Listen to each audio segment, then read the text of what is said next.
നിങ്ങൾ ആരെങ്കിലും യൂട്യൂബ് എടുക്കുക, കഥയല്ലത് ജീവിതം ഷേധ എന്നൊന്ന് സെർച്ച് ചെയ്യുക. ഒരു സ്കെൽറ്റ് പെൺകുട്ടി വരും, കോടതിയുടെ മുന്നിൽ പോയി പൊട്ടിക്കരയുന്ന ഒരു പെൺകുട്ടി. ആ പെൺകുട്ടി ഒരു ബി കുട്ടിയാണ്, നല്ലൊരു ഹോമിയോ ഡോക്ടറുടെ മകളാണ്. ഒരു ദിവസം ആ പെൺകുട്ടിയുടെ ഫോണിലേക്ക് ഒരു മിസ്ഡ് കോൾ വന്നു. മറുതരക്കൽ അരുൺദാസ്. ഒരു കൗതുകത്തിന് അവരതങ്ങനെ തുടർന്നു. പിന്നെ പലയിടങ്ങളിൽ വെച്ച് കാണലായി, പലയിടങ്ങളിലും വെച്ച് അവർ സംഗമിക്കലായി. ഒടുവിൽ തുളസിമാലയിട്ട് അങ്ങോട്ടും ഇങ്ങോട്ടും മാലയിട്ട് കല്യാണം കഴിക്കുന്നു. ആ ബീക്കുട്ടി പേര് ഷേധ എന്നാക്കി മാറ്റുന്നു. ബാക്കിയുള്ള കഥ നിങ്ങൾ സെർച്ച് ചെയ്തിട്ട് അവരുടെ നാവ് കൊണ്ട് കേൾക്കുക.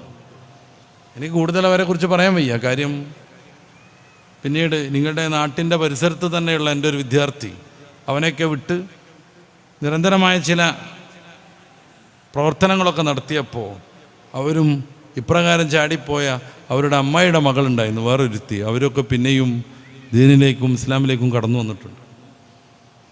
അതുകൊണ്ട് നിങ്ങൾ കേൾക്കുക, ഈ സാധനം ഒന്ന് കേൾക്കുക. ആ പെൺകുട്ടി പൊട്ടിക്കരഞ്ഞ് പറയുന്നുണ്ട്, എനിക്ക് 4 പ്രാവശ്യം ഗർഭമുണ്ടായി.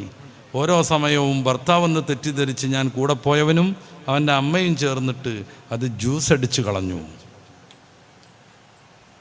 അനിവാര്യമായ ചില ഘട്ടങ്ങളിൽ ചെറിയ ഭ്രൂണാവസ്ഥയിലൊക്കെ അത് ചെയ്യാമെന്നല്ലാതെ പല ഡോക്ടർമാരും കുട്ടിക്ക് വൈകല്യം വരും, കുട്ടി തല കുത്തനെയുള്ളത്, കുട്ടി മലർന്നുള്ളത്, ചെരിഞ്ഞായിരുന്നത്, അതുകൊണ്ട് അതിനെ കളയണം എന്നൊക്കെ പറയുമ്പോഴേക്ക് സമ്മതം കൊടുക്കാൻ 4 വട്ടം ആലോചിക്കണം.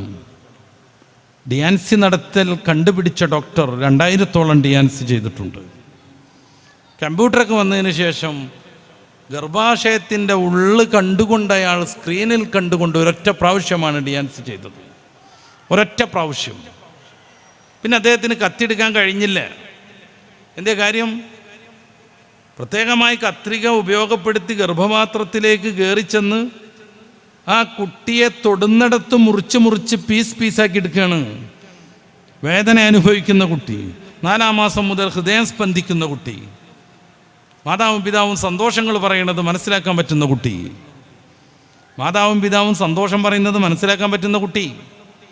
ഈ കുട്ടിയെ കയ്യിന് വൈകല്യമുണ്ട്, കാലിന് വൈകല്യമുണ്ട് എന്ന് പറഞ്ഞ് മുറിച്ചെടുക്കുകയാണ്.